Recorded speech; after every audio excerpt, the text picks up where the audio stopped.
បើយើងនិយាយពីរឿងសាមកុកឬ Three Kingdom គ្រប់គ្នាប្រកាសជាស្គាល់យ៉ាងច្បាស់ពីតួអង្គមួយដែលដើរតួសម្ដែងជាអ្នកដែលមានប្រាជ្ញាលើគេនិងពូកែរៀបចំក្បួនទ័ពព្រមទាំងជាទីប្រឹក្សាដ៏ពោពេញទៅដោយសមត្ថភាពរបស់លីវប៉ៃហើយក៏មានរាសនាមថាអ្នកដេកច្បាស់ណាស់គឺសំដៅទៅលើជូកាលៀងឬខុងមីង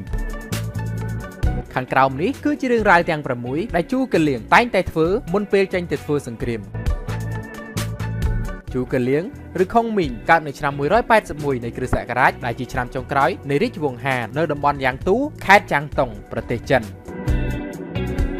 តាមរយៈប្រវត្តិសាស្ត្រគាត់គឺជារដ្ឋបរោះដ៏អស្ចារ្យជាវិស្វករជាអ្នកយុទ្ធសាស្ត្រសង្គ្រាមដ៏ឆ្នើមនាសម័យសាមកុកឆ្នាំ220ដល់ឆ្នាំ280នៃគ្រិស្តសករាជតាមរយៈឯកសារជាច្រើនផ្សេងទៀតបាននិយាយថាបុព្វបុរសជូកាលៀង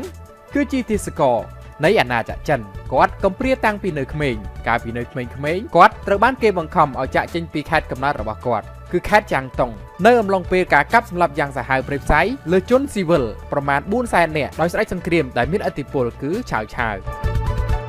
ចំណេះដឹងមូលដ្ឋានគ្រឹះលើវិទ្យាសាស្ត្រការគ្រប់គ្រងអាណាចក្រមិនត្រូវបានគេដឹងឮច្រើននោះទេថាគាត់រៀនសូត្រពីណាអ្វីដែលគេដឹងគឺត្រឹមថាគាត់រៀនសូត្រដោយឆ្លងកាត់តាមរយៈការសិក្សាស្រាវជ្រាវនិងរៀនសូត្រដោយខ្លួនឯង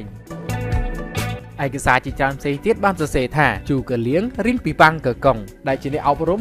និងជាអ្នកវិភាគដ៏ល្បីល្បាញនាសម័យនោះអស់រយៈពេលជាយូរគាត់រស់នៅក្នុងខ្ទមស្បូវមួយជិតក្រុងមួយហៅថាក្រុងសៀនយ៉ាងស្ងៀមស្ងាត់ដោយជ្រើសរើសរបរធ្វើស្រែចម្ការគឺមិនបញ្ចេញទេពកោសល្យអ្វីទាំងអស់គាត់ក៏ចូលចិត្តរាប់អានមិត្តភ័ក្តិយ៉ាងទូលំទូលាយនិងភាពល្បីល្បាញស្របពេលដែលគាត់រៀបចំពេលវេលាដើម្បីបង្ហាញនៅចំណេះដឹងយុទ្ធសាស្ត្ររបស់គាត់តាមរយៈរឿងព្រេងបានឲ្យដឹងថាលាវប៉ៃជាប់ខ្សែស្រឡាយស្ដេចហានបានមកផ្ទះជូកាលៀងដល់ទៅ3ដងដើម្បីសុំឲ្យគាត់ធ្វើជាទីប្រឹក្សាកងទ័ពបន្ទាប់ពីជជែកពិភាក្សាដោយប្រើពេលវេលាដ៏យូរជូកាលៀងបានយល់ព្រមធ្វើជាទីប្រឹក្សាស្របពេលជាមួយគ្នារំពេចនោះគាត់ក៏យល់ព្រមបម្រើលាវប៉ៃហើយចាក់ចេញពីផ្ទះរបស់គាត់ដើម្បីចូលរួមជាមួយកងទ័ពលាវប៉ៃដែលអ្វីទាំងនេះបានคล้ายជាចំណុចលេចធ្លោសម្រាប់លាវប៉ៃពេលនោះជូកាលៀងមានអាយុត្រឹមតែ26ឆ្នាំឯលាវប៉ៃមានអាយុ47ឆ្នាំក្រោយមកអ្នកទាំងពីរបានបង្កើតអាណាចក្រស៊ូក្នុងខេត្តស៊ីឈួនក្នុងមួយជីវិតរបស់ជូកាលៀងគាត់សច្ចាថានឹងតស៊ូដល់ទីបញ្ចប់ប្រឆាំងនឹងអាណាចក្រវើយជាអាណាចក្របង្កើតដោយឆាវឆាវហើយនឹងជួសជុលស្ដារនៅឯករាជ្យដល់ស៊ូបើទោះបីជាអាណាចក្រវើយមានប្រជាជនច្រើននិងមានផ្ទៃដីធំជាងស៊ូ2 ទៅ 3 ដងក៏ដោយបន្ទាប់ពីនេះគាត់បានកាន់កាប់តំណែងជានាយករដ្ឋមន្ត្រីអាណាចក្រស៊ូហានសម្រាប់អធិរាជលាវប៉ៃនៅឆ្នាំ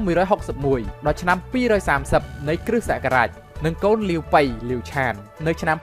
207ដល់ឆ្នាំ271នៃគ្រិស្តសករាជខាងក្រោមនេះគឺជា6ចំណុចសំខាន់របស់ជូកាលៀងមុនពេលចាប់ផ្ដើមធ្វើសង្គ្រាមទី1ខុងមីងត្រូវបានគេស្គាល់ថាជាអភិជនអ៊ូឬជូកាអ៊ូហៅទី2រាល់មុនពេលធ្វើសង្គ្រាមខុងមីងតែងតែទៅមើលដែនសមរភូមិជាច្រើនឆ្នាំមុនការប្រយុទ្ធចាប់ផ្ដើមកំឡុងពេលដែលគាត់ទៅមើលកន្លែងនោះគាត់តែងតែធ្វើការអង្កេតទៅលើលក្ខណៈពិសេសនៃភូមិសាស្ត្រនិងអាកាសធាតុនៅសមរភូមិនោះព្រមទាំងកម្លាំងនៃកងទ័ពទាំងសងខាងបើសង្គ្រាមចាប់ផ្ដើមច្បាំងគាត់មានភាពងាយស្រួលក្នុងការដកទ័ពចេញក៏ព្រោះតែគាត់បានដឹងយ៉ាងច្បាស់ពីភូមិសាស្ត្រទាំងនោះ